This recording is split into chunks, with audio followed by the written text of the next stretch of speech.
ஏன்னா ஜென்ரலாக இந்த மாதிரி ஒரு சீரீஸ்னா மோஸ்ட்லி க்ளோஸ்னாலே வந்து ரொம்ப டெலி க்ளோஸ் தான் வைப்பாங்க. ஸோ அது ரொம்ப ஒரு மாதிரி சீரியல் ஃபார்மேட் ஒன்று க்ரியேட் பண்ணும்.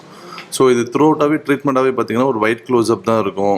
ஸோ ஆக்சுவலி தமிழ் சீரீஸில் எதுலையுமே ஒயிட் க்ளோஸ்அப் பெருசாக யூஸ் பண்ணல. அதே மாதிரி லைட்டிங்காகவும் பார்த்தீங்கன்னா ரொம்ப கான்ட்ராஸ்டான லைட்டிங்காக தான் இருக்கும். ஒரு சில லைட் இருக்கும், ஒரு சில லைட் இருக்காது.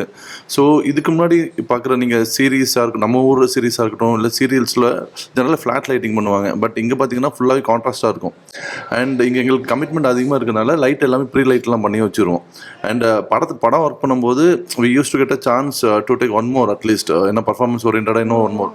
பட் இங்கே உள்ள ஆர்டிஸ்ட் எல்லாருமே வந்து பயங்கர பர்ஃபெக்டாக இருக்காங்க. அதாவது ஜாலியாக சிரிச்சு பேசிகிட்டு இருப்பாங்க, டக்குன்னு ஆக்ஷன் சொன்னால் அழுதுருவாங்க.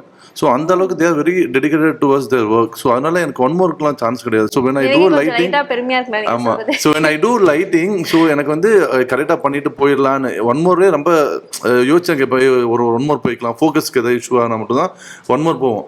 மற்றபடி மோஸ்ட் ஆஃப் த டைம் பார்த்தீங்கன்னா சிங்கிள் டேக்லேயே தான் முடியும்.